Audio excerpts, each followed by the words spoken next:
We are the MVPs. Nobody can stop me. Nobody can hold me. Nobody control me. Meaning the guy they get behind. They're not gonna put it behind the nobody in the hurt business or whatever the fuck they calling themselves.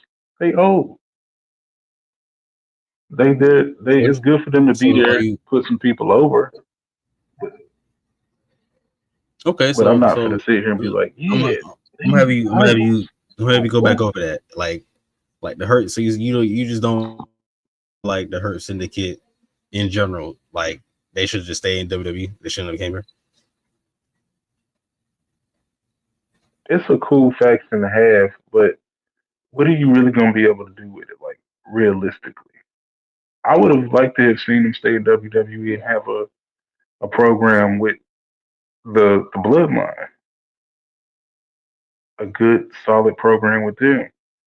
Roman versus Bobby, uh, Roman and Bobby, Shelton and Jay,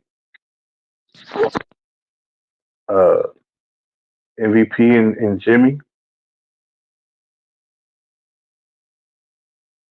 Like that would have been cool. Like who do you even really get them to feud with in AEW? Not only that, they're a Well, faction. we They don't necessarily do well, factions very well in AEW. Half the time, niggas don't even be together. Like even with Dean Ambrose and this new faction, like these is the same group that's been together for the last 2.5 years. They just got a new name.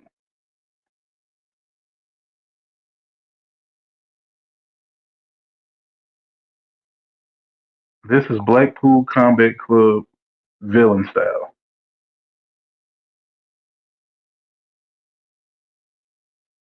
and they're supposed to be a bigger threat now because they're bad guys, I guess. well But the that's my thing. WWE made Kurt, Carter's Kurt, masquerade. I don't know. I mean, so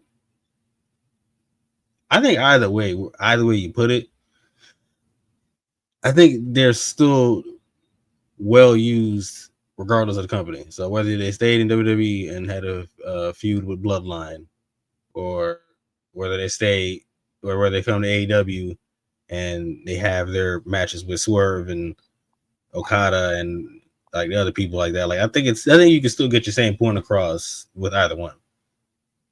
Because if you think about it, let's say you keep them in WWE and you send them to Raw or something. Like, yeah, you can still get their matches with the young guys with Braun Breaker and Ilya Dragunov and all that. So like, you still run stuff like that. Like the same thing they're running in AEW with the Continental Classic with Shelton, where they have him facing Okada and Dan Garcia and Kyle Fletcher and stuff like that. Like, I think you can still do the same things you're doing over here. Now, for each person, yes, both of them are pretty. We'll just round it up. Both of them are 50 years old. Let's just say that. Both of them are 50, and of course, none of them are close to where their peak was when they were in their prime. But I think both of them are still at a level where they can still have great matches and still great feuds with other people because they haven't turned into complete shells of themselves. Like they're at least still good enough to at least have these great matches. Like they just had like Shelton just had a great match with Okada just recent and had some great stuff with other people. Like it's they're not complete shells of themselves, but they're still at a point to where they can at least make things interesting. Like it's not like crap. Why the hell are these niggas in this? Like it's not like Jeff Jarrett. Like when you see Jeff Jarrett in the ring, you're wondering why this dude is still in there. Like they're at a point where it's like you can still make it good. Even with Bobby and Swerve, like they did something good there too. Now, where's Bobby at right now? I mean, he's kind of like in limbo currently until I guess next year, to when they hope once the whole Fatal 4-Way thing ends with Yeah, but my point was never anything about no good matches. I said nothing about no good matches. I'm talking about as far as where they're booked on the card. They want to be, they really want to be booked in the main event, and they're not at main event level anymore. First of all, two of these three guys never were main eventers. They were upper mid card guys. Bobby was a main eventer. That's the first thing. Secondly, they shouldn't be booked near the main event because they're old as fuck.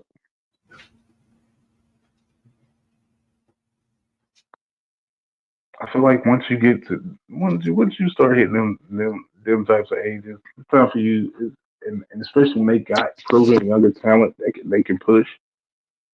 Okay, you there to make them look good, but you're not there to actually be in the main event. It's like Punk. Punk is there to make other people look good, but he's not there to actually be a main event champion. They may give him one last run with the belt, cool, but to stay at the top, no. You're there to put talent over at that point. You've had your run. Punk had his run. Bobby had his. It's tough that Shelton and MVP didn't get theirs, but it is what it is. They can be cool. They can be good right there in that mid card thing. I'm not putting them in the main event.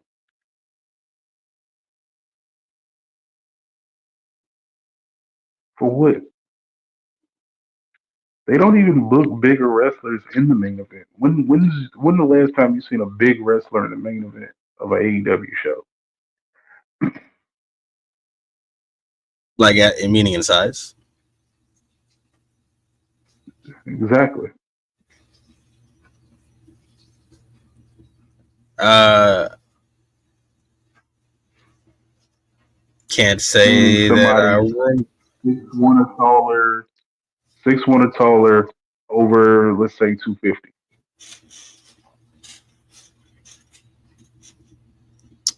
I can't really recall if I've seen one that's been in The only one a even main event remotely feature. resembling any of that is Samoa Joe, and Samoa Joe's not 6'1". Samoa Joe is wide, but he ain't tall. He big, but he ain't big. If that makes sense. So how do you feel about Samoa Joe being main event champion at his age? It's time for Samoa Joe to get to that point with passing the baton too, but that's why Samoa Joe been doing other shit, being in video games and movies and TV shows and shit.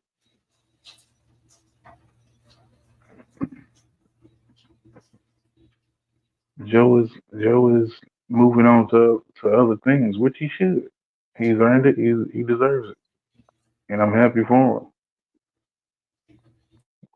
Like, bro, people being honest about it, but wrestling is like it's a young man's game. It's just like football, just like basketball. You got your outliers, your Tom Brady's, your LeBron James, who can play at a high level late, but for the most part,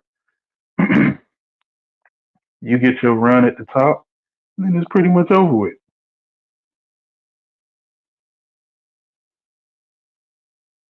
After that, you pretty much, your job is to put the next generation on so they can become better, so can become a bigger deal.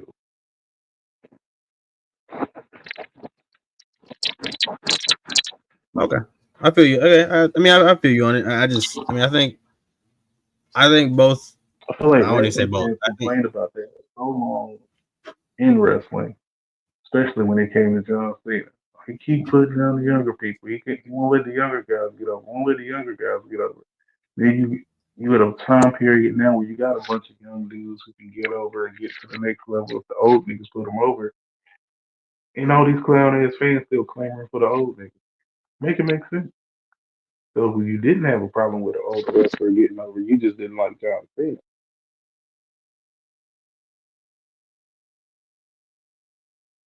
And now everybody all of a sudden, because of the farewell tour, everybody love him again. All of a sudden, like y'all hated this nigga for years. Now all of a sudden, everybody love him. Fraudulent, or better yet, what Dan Bryan said, fickle. Wrestling fans are fickle.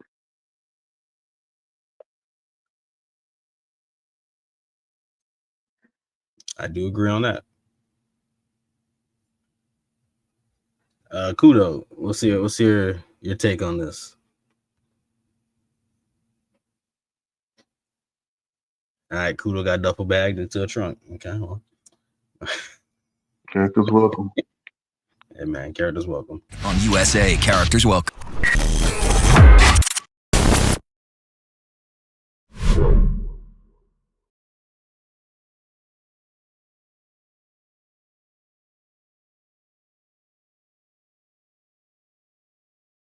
You must be sleeping under a rock or something.